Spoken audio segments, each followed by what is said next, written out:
Welcome to the CV Sports Talk Show.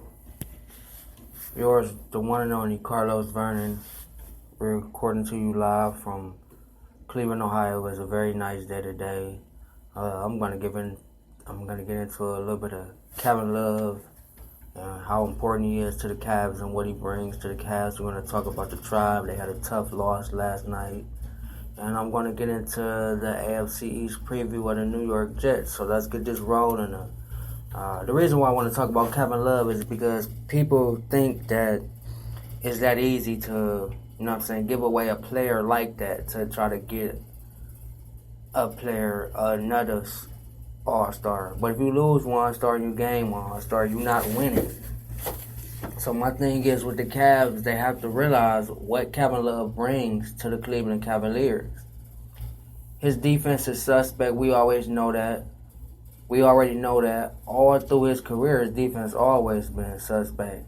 And who does play with defense in the NBA? But you can cover up his defense with team defense, just like the Golden State Warriors do. That's why they so good defensively, team-wise, because they have a defense. They had a great team defense, so you can cover that up with his team defense. And Kevin Love did play much better on the defensive end this year. He wasn't bad as what people made it seem. And I just think trying to trade away him, you losing a piece and you not making the team better. You have to find a way to get a big name in here without giving up Kevin Love. Because you look at Golden State, they got the four horsemen: Draymond, Thompson, Curry, and Durant. So you have to find a way to get a big name in here. And like I told y'all yesterday, the only name I'm really concerned about is Carmelo Anthony, because he controls his own destiny. He really controls his own destiny. I know he would love to play in Cleveland, beside his longtime friend LeBron James, the best player in the world. And the other two players, Paul George and Jimmy Butler, you're going to have to give up some. And they're not going to take anything.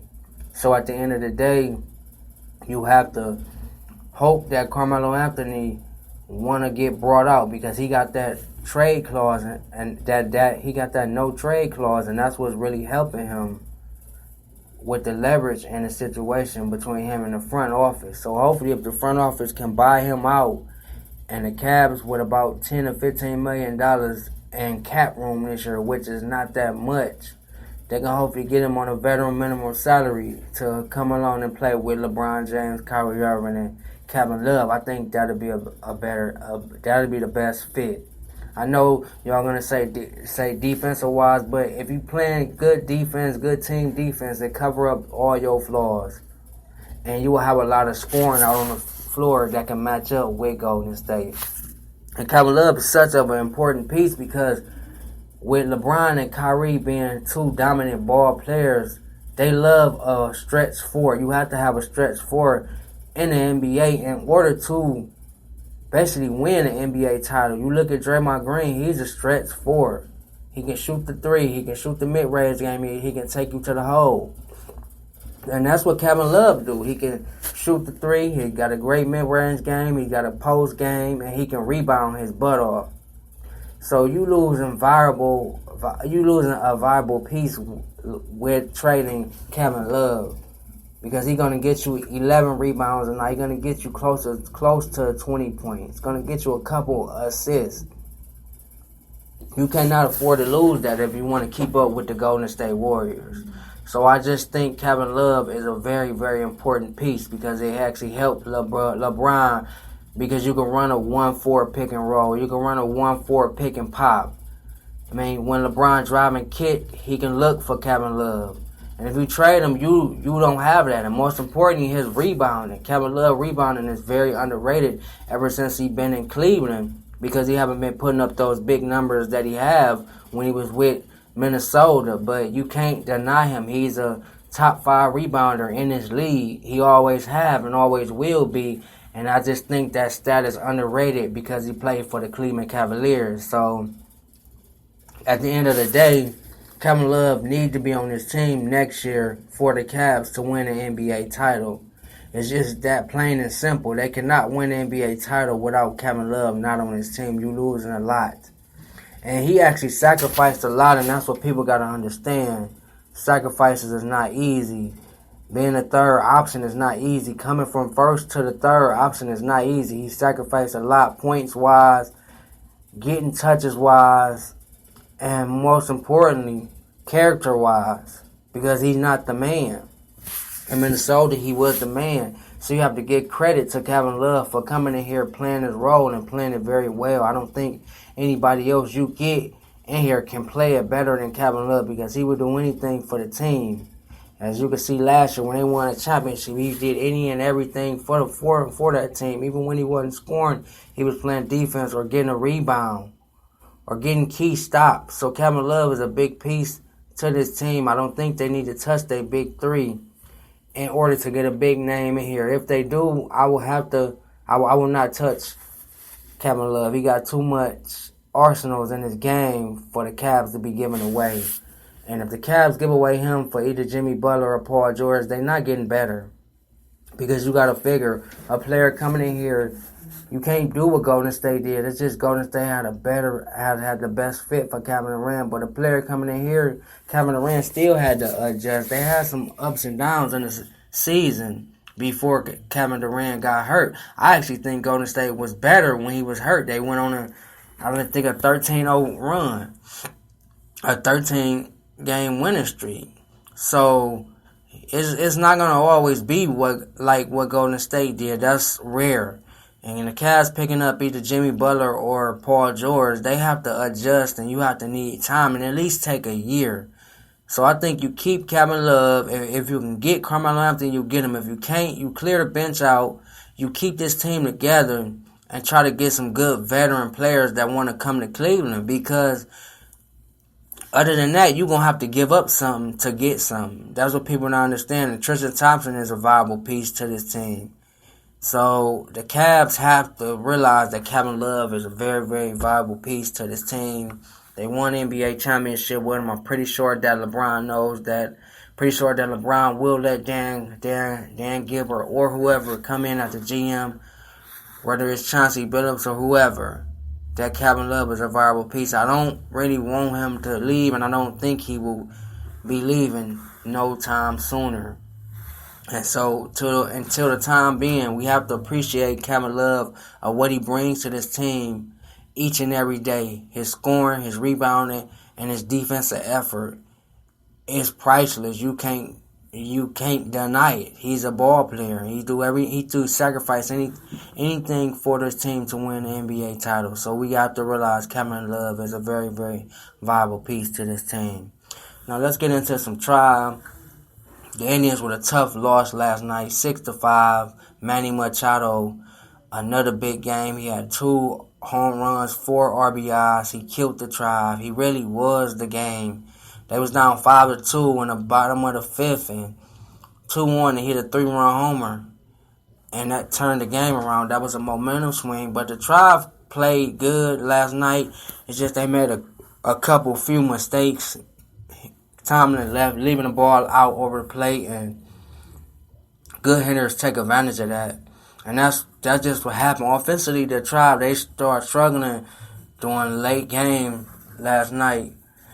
During the late innings of the game last night, they had a lot of runners on scoring position. They couldn't move them in. They had bases loaded in the 7th, 1 out. Gomes, he strikes out, and Bradley Zimmer, he flies out. And when you got bases loaded, 1 out, and bottom and top of the 7th, if you have a chance to break the game open, you got to break the game open, and that's what's killing. That's what killed the Tribe before that winning streak, is getting runners over, getting runs, and getting hitters in scoring position and getting them home. You have to get a lot of 2-out hitting, because that devastates the opponent. And when the opponent can get a 2-out with 2 outs and they can get a 3rd out, that get them confidence. That's a momentum swinger. And then Manny Machado came up again, bottom of the 8th inning, and he hit a double, almost a home run. And then Adam Jones, he came through with a double down the line, past Carlos Santana, and that was the game. But the Indians have to blame that loss on them. I'm not saying, not taking away from nothing from Baltimore, but the Indians lost that game themselves. They should have won that game. They should have never let that game get even that close. But a couple mistakes, that's what hurt you. And I just think they played a solid game, but they could have did better. So Francisco Lindor, he had 2 hits. He's coming out of his slump. And Jose Ramirez continued to be good. He had 2 hits. Evan Encarnacion had 2 hits. He's coming along, and that's big for the middle of this lineup. With his back going, this lineup can be dangerous with Michael Brantley coming back. Hopefully this Monday, coming off that spraining ankle injury. So we just hoping and just praying that the Indians continue to play this way. I'm not mad about the loss yesterday. What I'm mad about is just giving up the lead. Usually when the Indians score 5 or more runs, they are 26-4 team. Now they're 26-5 team. So normally when they score 5 runs, when the Indians wins their game, and yesterday they just made a couple mistakes and they didn't win the game. But I think they bounced back tonight. Cookie Carrasco goes on the mound for the Tribe, and I think they get this going. But it's a winning streak that they needed. They gave themselves a little breathing room in the division. And they got to keep the pedal on the gas and don't look back. And let's just hope this winning streak keep going up, going with the pitching doing well, and the bats is finally coming around. And it's finally looking like the Indians that we know.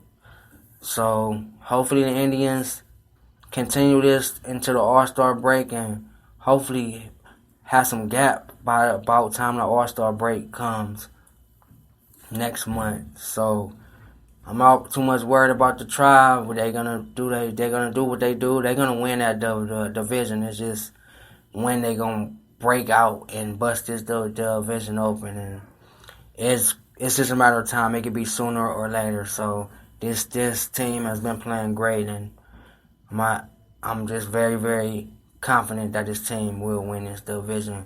Now let's get into some AFC East talk. We're gonna talk about the New York Jets. Yesterday we talked about the Miami Dolphins, and a couple weeks ago I talked about the Buffalo Bills.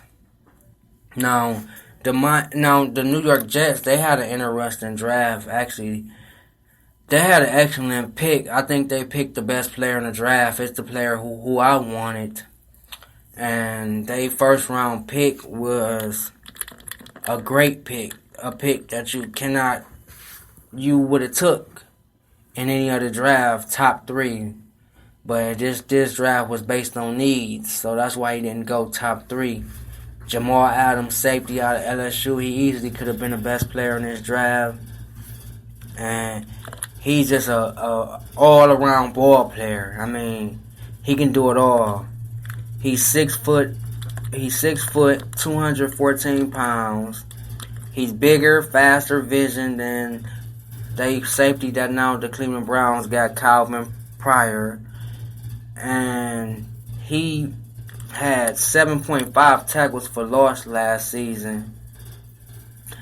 And he ran the disappointing 40 in the combine of 4.56 seconds, but he improved at his pro day at a 4.4. So, but he's a game changer. He has great IQ. He can cover. He can tackle. This kid is special, and the Jets have a real special player. They got possibly a Hall of Fame safety in the making. Easily. He can cover. He can tackle. He can play the slot. He can come up in the box. He can rush the quarterback. It's nothing that Jamal Adams can't do for this Jets team. And they really needed him this year. So I think that was a great pick. I think it's going to boost their defense, and it's going to take their defense to a whole nother level, because their defense wasn't that bad last year. So I think that was a great pick for Todd Bowles and the New York Jets. So I think that defense is going to be pretty good.